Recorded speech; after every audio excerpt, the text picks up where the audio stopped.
जय लक्ष्मी माँ। श्री वैभव लक्ष्मी व्रत करने के प्रमुख नियम। ये नियम करके आप माँ लक्ष्मी का अपार कृपा पा सकते हैं।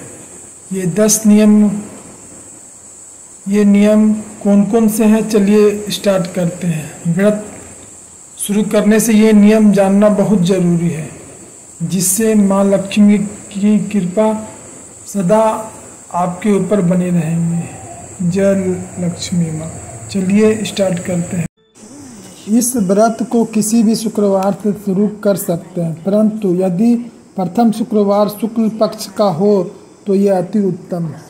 व्रत आरंभ करते समय साधक को यह संकल्प भी लेना चाहिए कि वह इतने शुक्रवार तक अवश्य करेगी। व्रत को यदि सौभाग्यवती स्त्री करे तो इस व्रत का फल अधिक मिलता है। यदि किसी कारणवश स्त्री व्रत करने में असमर्थ हो तो पुरुष भी व्रत को कर सकते हैं।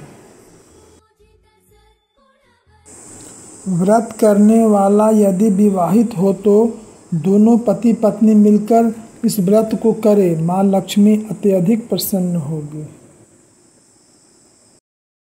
यदि व्रत शीघ्र ही मनोवांछित फल देने वाला, यदि संकल्प अवधि में मनोकामना पूरी ना हो तो व्रत की संख्या बढ़ा देनी चाहिए। जैसे 11 या 21 सर्वोत्तम माना जाता है।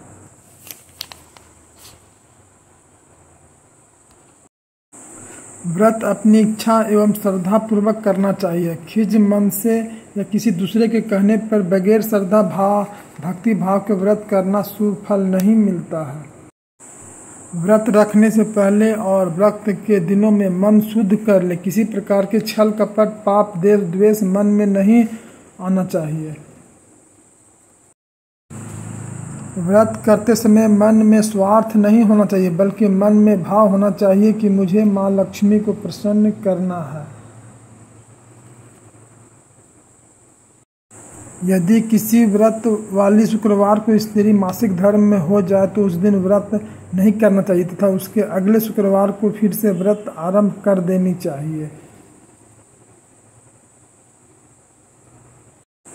श्री वैभव लक्ष्मी व्रत को अपनी मनोकामना पूर्ति के लिए कुंवारी कन्या भी कर सकती है।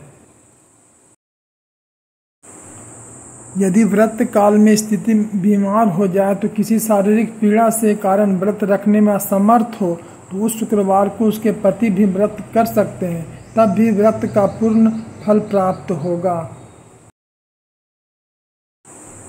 इस व्रत को किसी को हानि पहुंचाने की कामना से नहीं करनी चाहिए। श्री वैभव लक्ष्मी केवल अपनी आर्थिक स्थिति के सुधार के लिए करनी चाहिए। धन और सौभाग्य से सदैव ध्यान रखना चाहिए। श्री वैभव लक्ष्मी माँ के व्रत पूजन में घंटा नहीं बजाना चाहिए। स्वागत है आपके चरणों से हमारा। यदि भगवान लक्ष्मी नारायण जी का मंदिर आपके घर के पास ना हो तो किसी पीपल के वृक्ष अथवा तुलसी के पौधे के सामने खड़े होकर सच्चे मन से प्रार्थना करना चाहिए। अगले दिन से शुक्रवार को अपने घर में व्रत आरंभ कर देनी चाहिए।